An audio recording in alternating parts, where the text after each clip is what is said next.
Istanbul or Bust, Part 1.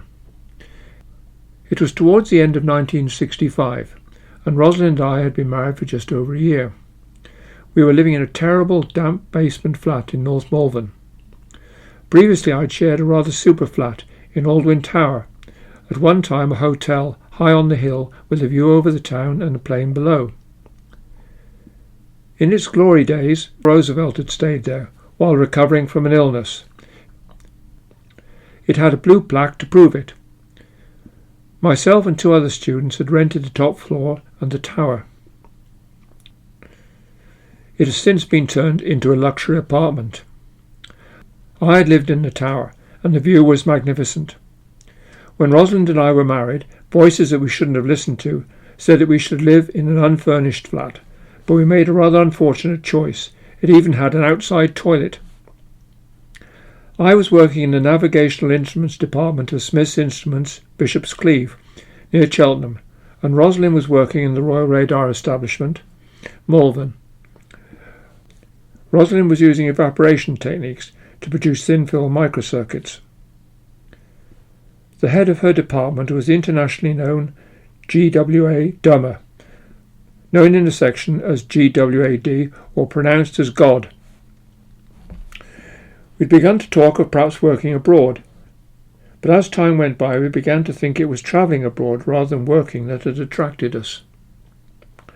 With this in mind we began to save money, and since we didn't know how long we would be away, we both had our wisdom teeth removed.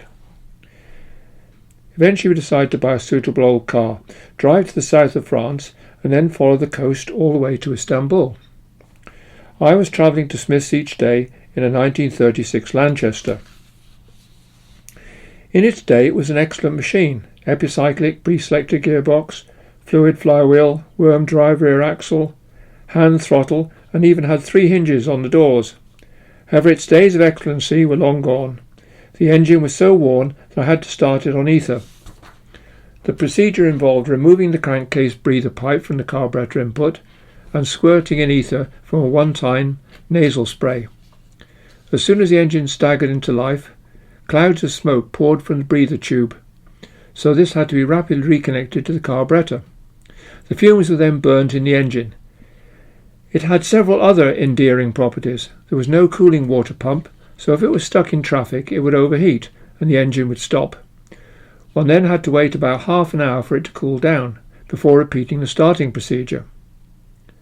When winter approached, overheating was less of a problem, but then, since there was no heater, a frozen screen prevented a view of the road.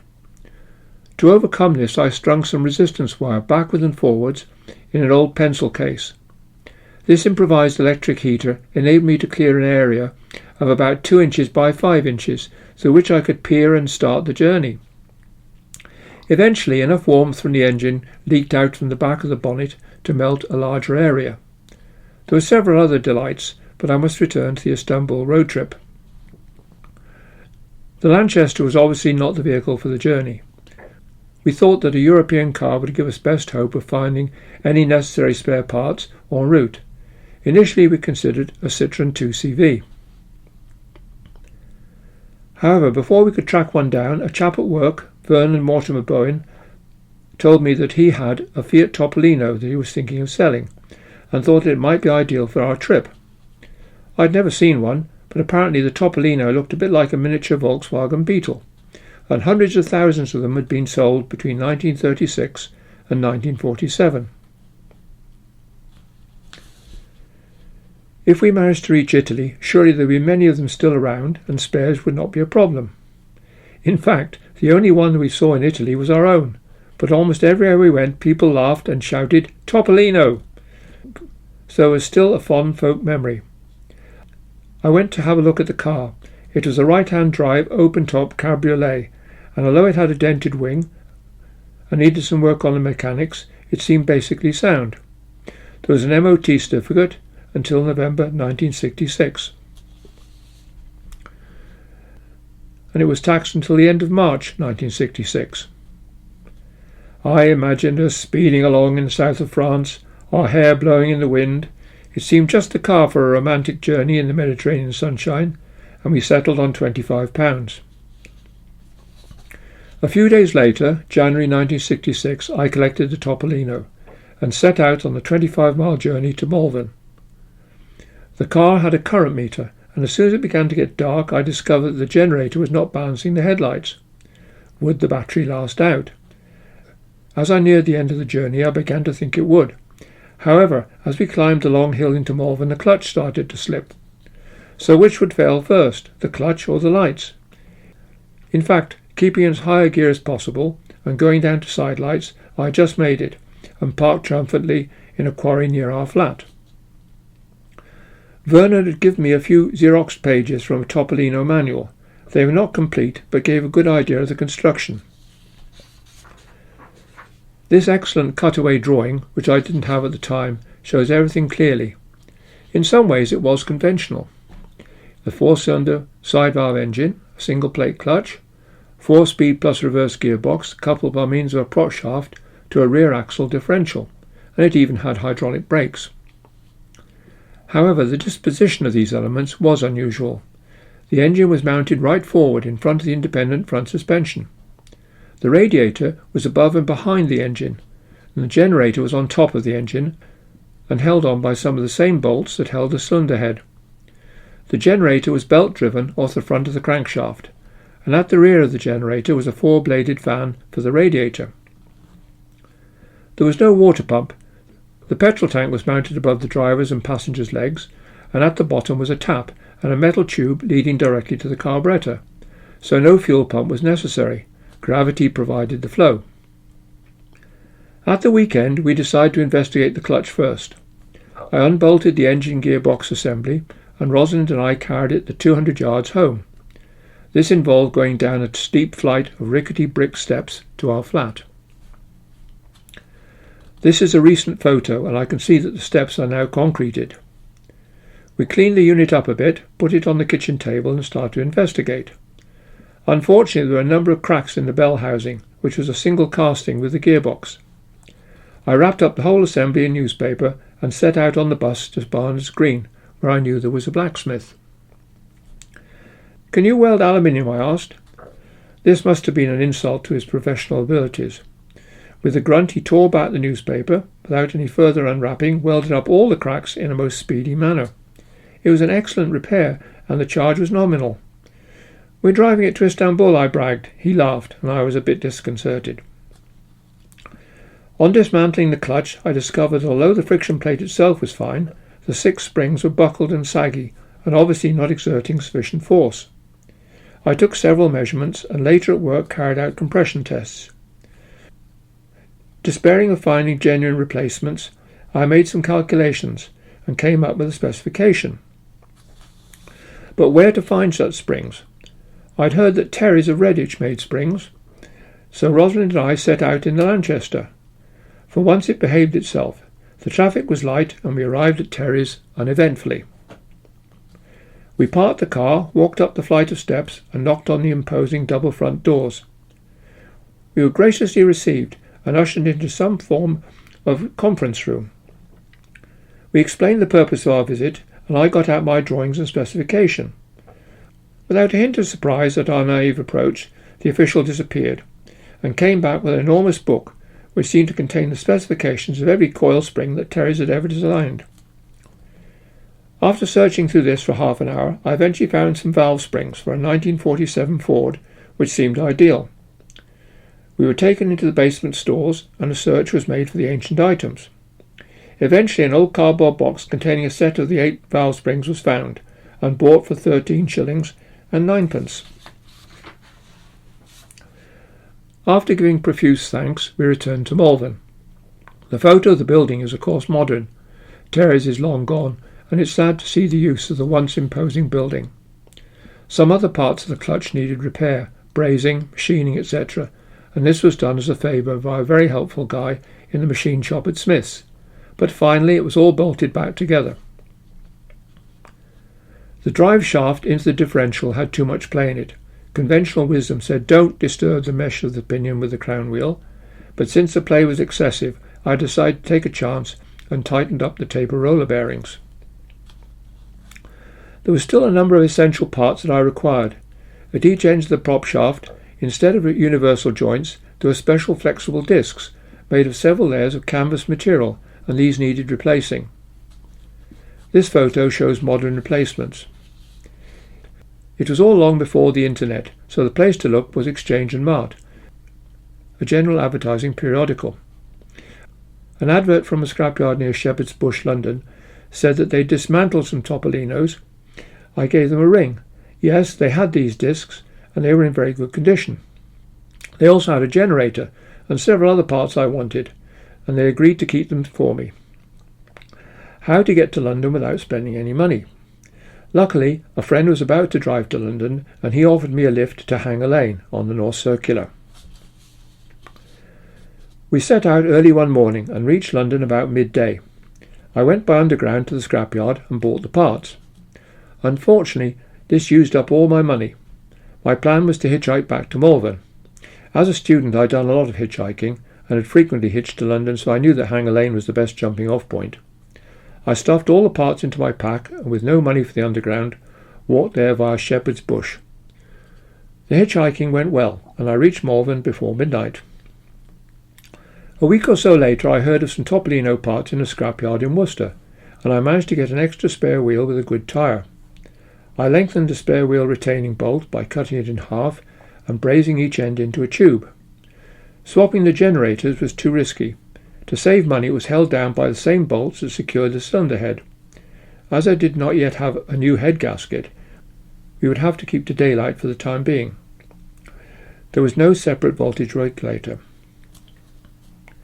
Since the tax ran out at the end of March 66, we decided to save money. We would use that as a departure date and leave England on or before the 30th of March. This photo shows the cash that we took with us. In addition, we arranged for our bank to transfer £100 worth in American dollars to a bank in Athens for us to pick up. We finished the Topolino assembly, gave up our jobs, transported some of our furniture to parents, and disposed of the rest. The Lanchester was the next problem. We drove it illegally to Bringsty Common and parked it outside a friend's cottage. Since it had run out of tax and MOT, it was a liability. Fortunately, another friend expressed a slight interest, and we sold it to him for £0.50 to get rid of it. If you don't know how much £0.50 was worth, it was 2 shillings and sixpence, or 1/8 of a pound. A few years back, I entered the Lanchester's number plate into a government tax website and discovered it was still being used. Someone must have restored and loved it. We drove the Topolino the 3 miles to Rosalind's parents. There was no time for any other test drive, and started to load things into it. There wasn't much room, and we also wanted to minimise the load. This photo shows the ammunition case toolbox that I took. The fitting hammer had been used by my father when building Bren gun carriers during World War II. Looking in my workshop, I found some of the actual things we took with us. The flux sight had belonged to my grandfather, and there's still enough in the tin for several more generations. Tools included a large soldering iron of the type that has to be heated up, a hand drill with some drill bits, a jack, a selection of tyre levers, a large puncture repair kit, and various spanners, pliers and screwdrivers. There was also a collection of nuts and bolts, lengths of wire, some pieces of sheet brass, and Dexion, which is a sort of large Meccano, plus a large can of engine oil. Our camera was a Kodak Duoflex. It had a good viewfinder, but really was only a box camera. We took 2 1/4 square colour transparencies. Since there are only 12 shots per film, where I don't have a photo, I've used postcards of the period. Both sets of parents had tried to persuade us against the exploit. "When you get back, you'll never get a job," was the consensus. However, once they saw that we were determined, they provided assistance. Rosalind's mother baked a supply of flapjack, which we became very glad of. On Sunday the 27th of March 1966 we set out. We stopped for fuel just outside Cheltenham. The attendant got quite excited. "I used to have one of those," he said. "It used to blow head gaskets every 500 miles. We were not amused. 2 days before there had been snow, but on the Sunday the wind was very strong and gusty, and we were in danger of losing the hood before we even left England. The repaired clutch worked well, and we reached our first destination, Kingston-upon-Thames, where our friend Tony lived, without incident. The following day we took a bus to central London and visited Black's Camping Supplies. We bought a Black's Good Companion tent with A-poles, some cooking tins, and an Optimus 8R petrol stove. As a student I had had experience of all of these and knew exactly what I wanted. Some people are frightened of petrol stoves, but you can be certain of getting fuel anywhere, and we've now used it for many years without incident. Tuesday morning, Tony took a photo and we set out for Dover. In Dover we made some last-minute purchases and then drove down to the docks. Unfortunately there were no boats to Calais or Boulogne, only Dunkirk. We decided to camp on the cliffs and try again the following day. Wednesday the 30th saw us down in the docks and almost the first car in the queue. We were able to leave just before our road tax ran out. The steep ramp was a severe test of the clutch, but negotiated okay. Coming down the ramp in Calais caused quite severe vibration, and we were laughed at and cheered by the crew. For some reason we took a wrong turn and got into the departure lane for Folkestone, but this was soon sorted out and customs went smoothly. The plan was to stop outside Paris and camp, but we missed our chance and were soon in a built-up area. It was getting dark, and with our charging problem, and also only one side light working, we pulled into a large lorry park to think. It was then that we smelt petrol. Opening the bonnet, I could see that it was coming from the carburettor. Luckily, we could stop the flow by turning off the tap below the petrol tank. A gendarme came over to see what we were doing, but after some discussion said there was no problem in staying there overnight, so that I could sort out the problem in daylight. Topolinos are not designed for sleeping in, so we passed an uncomfortable night. In the morning I discovered that nothing had fallen off, and tightening a few bolts sorted the problem. My father's mother was French, so we had family in Paris. We had kept in touch and there had been a number of exchange visits, so I decided to give Paulette, my dad's cousin, a ring. She was surprised that we were in Paris and shocked that we'd given up our jobs, but invited us to visit. We parked the Topolino in Levallois, near the flat of her daughter Danielle, and took a metro. We were given a super meal, and it was arranged that we should spend the night at Paulette's. In the morning, we took the metro to Levallois, and Danielle and family came to see us off. The plan was to head south, taking a route to avoid as many hills as possible. This went well, and we had no problem finding roadside places to camp. The petrol stove was designed to be started with methylated spirits in a circular well, but I used small pieces of meter, called Esbit, which was much more convenient. Our only luxury was to buy some nougat in Montélimar. On Sunday, the 3rd of April, we reached the Mediterranean, near Port St. Louis, but a muddy beach in the Camargue was not what we'd come to see, so we headed east and soon reached Fos-sur-Mer. This was better. There was at least a sandy beach, and Ros went for a paddle while I checked over the Topolino. Today, tracing our route using Google Satellite View, much of what we had covered so far is recognisable. However, once one reaches the Mediterranean, the changes become dramatic. In 1966, the road between Port St. Louis and Fos-sur-Mer had been over scrubby wasteland, but today it's highly industrialised. A large container port, chemical works, a gas and oil storage depot, etc. We soon tired of Fos-sur-Mer and drove on. Between Cap Couronne and Carré-Leroux, things turned out for the better, and we found the sort of rocky, secluded cove we were looking for, and decided to stop. There was a small quarry to one side, and on the other side a grove of pines, where we cooked our meal. We paddled, washed our tins in the sea, and set up the tent. In the morning we got up early and headed off for Marseille. We got rid of a saucepan, a kettle, a fishing rod, and various other encumbrances, and were soon entering a built-up area. But Marseille was too big for us, a bustling city with lots of traffic and a reputation for crime that made us fearful to leave the Topolino and our worldly possessions unattended. We decided to move on and hug the coast as closely as possible. This did not protect us from hills. Since leaving the city we had the steep climb via hairpin bends to the Col de Gineste, 330 metres, but it seemed higher.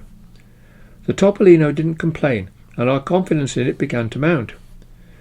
As children, we'd both seen the film The Wizard of Oz, and seeing the yellow brick road, we sped on. La Ciotat was our next stop, very unspoiled and quiet at the time, so we sat on the rocks in the sun and feasted on bread, pâté and yogurt. This modern photo of La Ciotat shows what 60 years can do. Carrying on, we didn't bother with too long. It was not what we'd come to see. Soon the scenery became beautiful again, and we drove on through Hyères, plus luxuriant palm trees, before stopping at a Libre service for supplies. Soon, off to our left were pink mountains, and we passed Le Lavandou before reaching a very twisty section near Le Canandel. Here amongst the vegetation were masses of bright flowers and fabulous villas. Finding a place to camp was difficult, but we found a possibility. The road had originally meandered around a rocky outcrop, but had now been straightened, leaving a small loop. The loop looked hopeful. It meant hammering the tent pegs into the remains of the tarmac with the Bren gun carrier hammer, but it solved the problem. We were frightened of being run over by cars pulling off the road, so positioned a Topolino and some rocks to give us a degree of protection. Le Tropez was a bit of a letdown, but Cannes came up to expectations, as did Nice. Most of the campsites had not yet opened for the season, so our camping was of the roadside type. Monday and Tuesday were spent driving slowly along the coast, stopping at various idyllic spots for picnics. The area was known Les Alpes Maritimes. As evening approached, we saw a sign for a campsite was actually open, and we decided to stop. But it nearly led to disaster.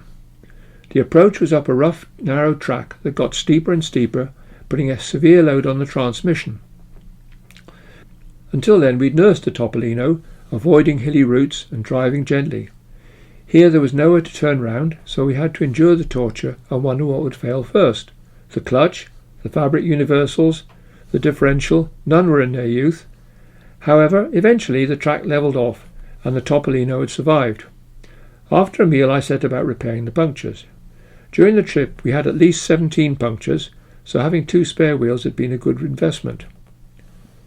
On Wednesday the 6th we reached Monaco, and for fun drove part of the route of the Monte Carlo Rally. Entering Italy the formalities were minimal, and we were showered with tourist leaflets.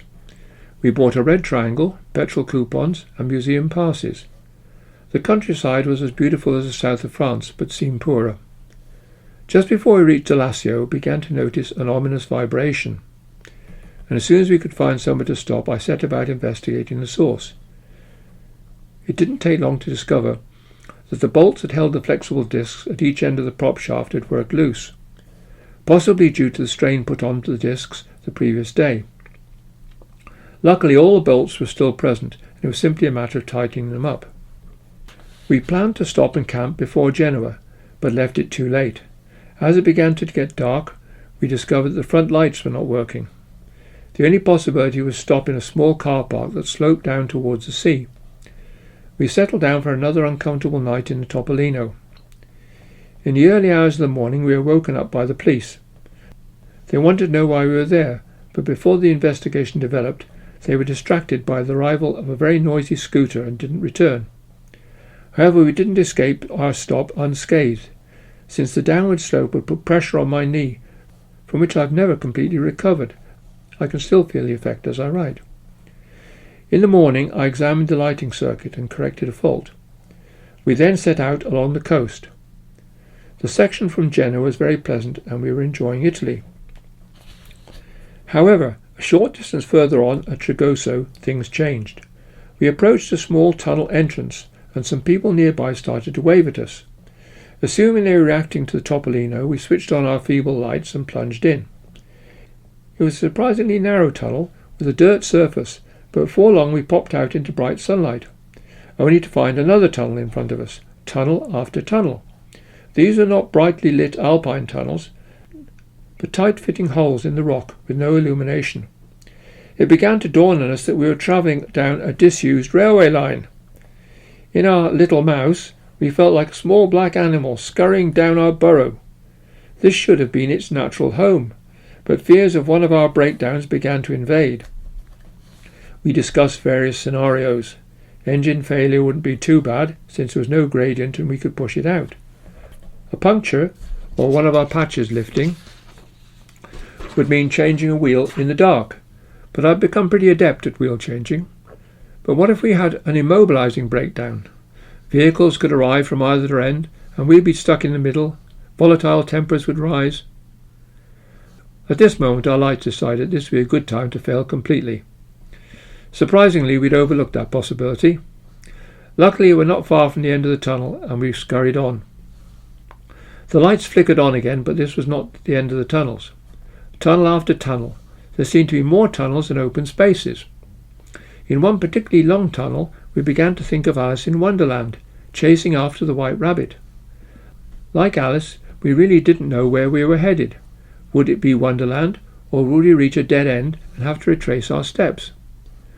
Modern travellers can turn on their iPhones and have a quick look at Google Satellite View, but we didn't even have a decent map. If only we could get out of these tunnels. Eventually, after about 6 miles, we arrived at Monteglia. It gave me an opportunity to do a better job on the lighting circuit. It was fortunate I did, since before us was another set of tunnels. This section was not so long, but even so it contained some very long tunnels.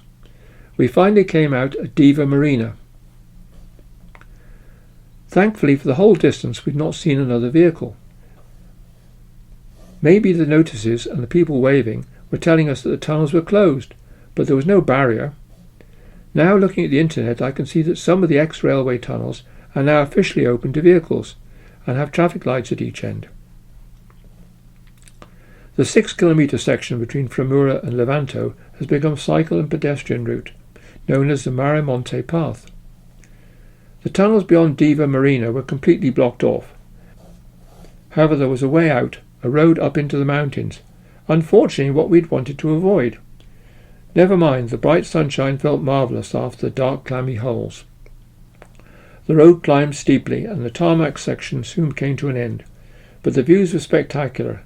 Up and up, hairpin after hairpin, mile after mile. It started to become misty and the temperature dropped. Suddenly we were overtaken by a group of lorries, Fiats and Volkswagens, so at least the road was not going to peter out. We passed quarries where dark striated marble was being cut by some sort of wire system. Finally there was a turn to the right, and an encouraging sign said Levanto, the next place along the coast. We followed the road down the mountain.